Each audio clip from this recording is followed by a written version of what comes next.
Bonjour et bienvenue, j'espère que vous allez bien. On se retrouve aujourd'hui pour votre guidance sentimentale. Que vous soyez en couple, dans une situation compliquée, en triangulaire ou tout simplement si vous avez quelqu'un dans le cœur et dans la tête. Pour cette guidance, je vais utiliser le grand oracle de l'amour ainsi que l'ancien tarot de Marseille. Alors, nous sommes dans une guidance générale. Il est donc tout à fait normal qu'elle ne puisse pas parler à tout le monde. Prenez ce qui résonne en vous et adaptez à votre situation.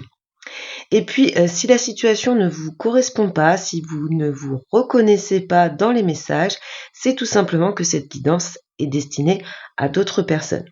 Dans ce cas, je vous invite à visionner les vidéos sur vos autres placements astrologiques pour avoir d'autres messages. Vous pouvez regarder votre signe ascendant, votre signe lunaire et votre signe vénusien. Je vous souhaite à tous et à toutes un bon visionnage. Alors, on va aller voir avec le grand oracle de l'amour pour avoir un premier message pour vous les béliers. Donc, pour les béliers, dans le domaine sentimental pour les béliers. Alors, on a communication, oser parler, et puis ici, on a sincérité. Donc ici, peut-être une relation où on a des soucis de communication, où on n'ose pas se dire vraiment ce qu'on ressent, on n'ose pas se dire les choses. Peut-être ici, pour certaines d'entre vous, un manque de sincérité, un manque d'honnêteté. On va aller voir ce que le tarot a à nous dire. Alors, je vais commencer par sortir deux énergies, donc votre énergie et l'énergie de la personne que vous avez dans le cœur et dans la tête. Alors, pour les béliers, l'énergie sentimentale, la personne en face des béliers. Alors, ici, on a quand même deux personnes qui se tournent le dos. On est peut-être ici un petit peu aspiré par d'autres choses dans la vie. On a le regard peut-être concentré alors sur son activité professionnelle, sur peut-être ses enfants. Donc on est dans le tarot, donc c'est pas parce que ce sont deux hommes que ça représente vraiment une énergie. Vous pouvez très bien être représenté par une carte, la carte de l'empereur en étant une femme, et être représenté par une carte plutôt féminine si vous êtes un homme. On parle ici d'énergie. On a aussi l'idée que les énergies peuvent être interchangées. Donc, pour moi, c'est votre énergie, l'empereur. En face de vous, on a le pape, mais vous pouvez tout à fait interchanger si ça vous parle plus. Donc ici, on a deux personnes un petit peu dos à dos, enfin pas un petit peu, elles sont dos à dos. Elles portent leur attention vers l'extérieur du couple. Peut-être que c'est ça qui procure ce manque de communication. On a quand même ici deux personnes assez droites, solides. Ce sont des personnes stables, que ce soit l'empereur ou le pape. Par contre, on peut avoir vraiment ce problème de communication qui ressort. Le pape est dans la communication, mais il est plus ouvert vers l'extérieur. C'est comme si cette personne... c'était plus facile pour elle de communiquer ses problèmes de couple ou relationnel avec d'autres personnes extérieures plutôt qu'avec vous. Ce qu'on peut voir ici, c'est quand même d'un côté, avec l'empereur, cette envie de stabilité. D'un côté un petit peu plus négatif, on pourrait dire qu'il y a un besoin de tout contrôler dans le domaine sentimental, vraiment tout maîtriser, avoir le contrôle sur tous les aspects de sa vie sentimentale. Et puis pour la personne en face, on est vraiment sur l'engagement, donc c'est quand même un lien qui, malgré le fait qu'on se tourne le dos parce que peut-être on a des préoccupations externes, paraît quand même solide. Alors, je vais aller regarder au niveau des états d'esprit. Alors, les états d'esprit, domaine sentimental bélier, donc pour l'empereur et pour le pape.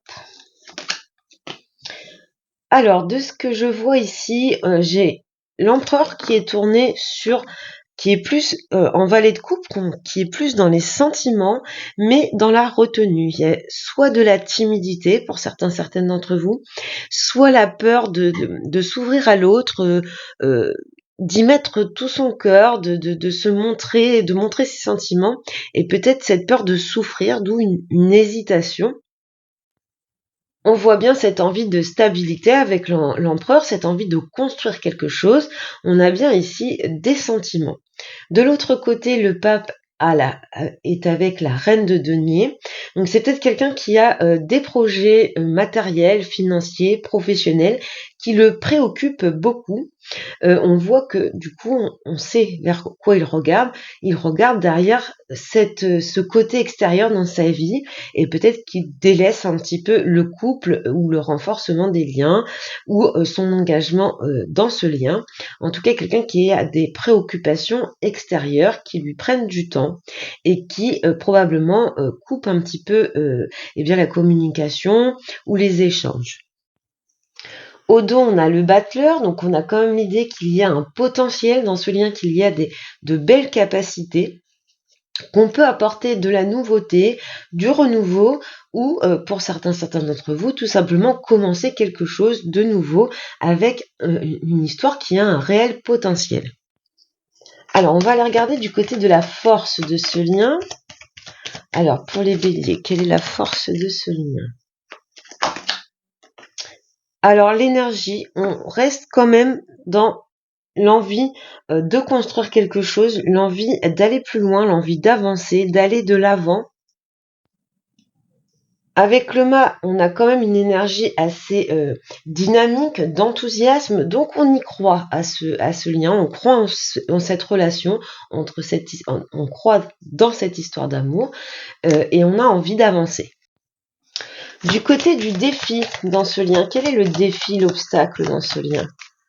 Le défi, l'obstacle, les doutes, les incertitudes, la confusion et les choses cachées. La lune, c'est ce que l'on ne se dit pas. On voit qu'il y a de nouveau la maison de Dieu qui, ici en négatif,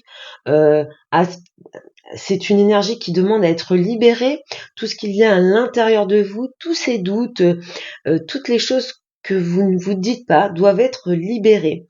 Donc ici, le défi, c'est vraiment de sortir de cette confusion, de ces hésitations, de ces doutes, et bien tout simplement par la communication. On va regarder un conseil du tarot. Quel est le conseil du tarot pour cette situation, cette relation ? Le conseil. L'impératrice. Donc l'impératrice, c'est clairement la communication. On a encore la carte de la maison Dieu derrière. Donc là, on nous dit clairement que il faut communiquer. Le conseil, c'est la communication. C'est aussi le fait d'apporter un petit peu de légèreté. L'impératrice, c'est un petit peu l'adolescente du tarot. Donc retrouver un petit peu cette énergie. Alors pour certaines, des débuts de la relation. Recréer de la sensualité, le plaisir de se plaire, l'envie de plaire à l'autre. Mais il y a toujours cette notion de communication qui reste récurrente dans le tirage. Alors on va aller voir une évolution. Donc c'est une évolution à court terme. Quelle est l'évolution de ce lien ? Pour les béliers, évolution de ce lien. Tempérance. Alors ça, c'est très beau. On a ici l'idée d'avoir des prises de conscience. Vous voyez, il y a la carte de l'étoile, on nourrit beaucoup d'espoir dans cette relation. Donc ici, avec tempérance et jugement, il y a des prises de conscience. Il y a le fait un petit peu de se réveiller, de prendre conscience des lacunes ou des points faibles de sa relation. Et avec tempérance, c'est l'idée de guérir ce lien, de faire tout ce qu'il faut pour rééquilibrer la relation. Donc on avance avec un esprit nouveau ici. Alors pour certaines, le jugement va représenter la réconciliation, l'idée de trouver des compromis ici avec la tempérance pour aller vers une nouvelle histoire, un nouveau départ. On peut parler également dans ces deux cartes de l'idée de faire des projets d'avenir en faisant des compromis, en écoutant l'autre, ce qu'il a à dire, en partageant son point de vue et en s'adaptant. Donc une très belle évolution à court terme pour cette situation, ce lien, cette relation. Alors, je vais rajouter une carte mineure pour revoir un petit peu plus au niveau de cette évolution. Alors, on a le 9 de coupe. Donc on voit qu'on peut arriver à exaucer des souhaits, on peut arriver à atteindre la perfection du 10 de coupe, hein. On est sur la voie, le chemin. On a l'as de coupe au dos qui nous parle vraiment de sentiments, de liens, de potentiel d'amour et d'union. Donc pour moi ici, une très belle évolution en s'adaptant, en y mettant du sien, mais surtout en communiquant, peut-être en se dégageant un petit peu de temps pour l'autre, et puis en s'ouvrant tout simplement. Donc voilà pour vous les béliers, pour cette guidance sentimentale. J'espère qu'elle vous a plu, aidé. Si c'est le cas, n'hésitez pas à vous abonner, à m'en faire part dans les commentaires et à liker cette vidéo. Je vous souhaite beaucoup de bonheur et je vous dis à bientôt.